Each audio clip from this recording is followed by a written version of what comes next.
motion of a falling object by Shannon Schechter. For this lab, we had to record an object falling from rest and analyze this video in Tracker and Python. Newton's second law was the fundamental principle of this movement and was used as a way to predict the final velocity. We also utilized Newton's first law that states that an object in motion acts uniformly until acted on by another force. In this case, those forces are the force of gravity and the drag force, and since these forces are acting on the object, there is not going to be a constant velocity. Kinematics or displacement equation is also used to find the initial position of the object, as we can see over here. Like mentioned before, there are two forces acting upon the video. And we made two computational models, one ignoring the drag force and the other one incorporating it. So the two forces will be facing opposite directions. The gravity is going in the negative y direction and the drag force in the positive y direction. And the addition of those two forces will be the net force. That means that when we add those two forces, if gravity is greater than the drag force, then the ball will fall. If drag is equal to gravity, the ball will reach terminal velocity. At this point, the object ceases to accelerate and continues falling at a constant speed.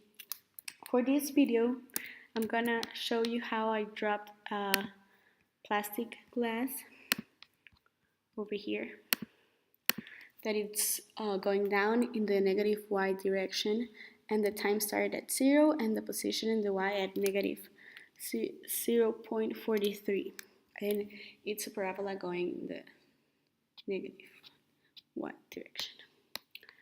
Now I'm gonna show you the code over here, that we used the ball's mass, that it was 0.01, the ball's position, the ball's velocity, the time, the change in time, also the gravity constant, that it's gonna be 9.8 for the Earth, meters per second squared, and the j hat is gonna be 1 in the y direction.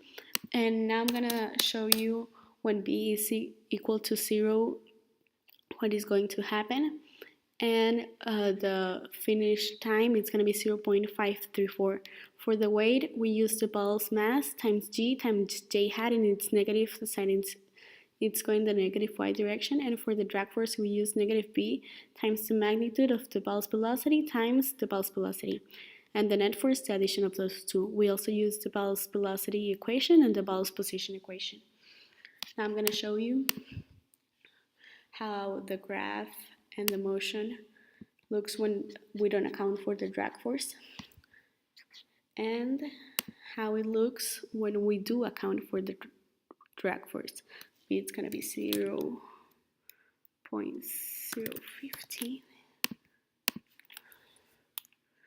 And as we can see, over here is the drag force, and over here is the gravity, and the gravity is much greater than the drag force. Now I'm going to show you a comparison of the graphs. So the first one is the experiment. The green one is going to be just using the position of and the code of the gravity, just using the gravity. And the last one is the code using the gravity and the drag force. And this is going to be the most similar to the experiment, because the drag force makes the object falls slower.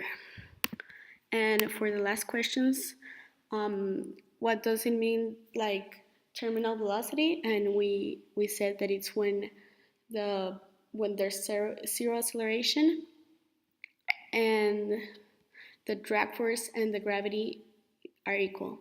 And for the last question, when they ask if the object was initially thrown downward instead of falling from rest, the drag force will have exceeded gravity and the ball will decelerate and the net force will become 0, and eventually the terminal velocity will be reached.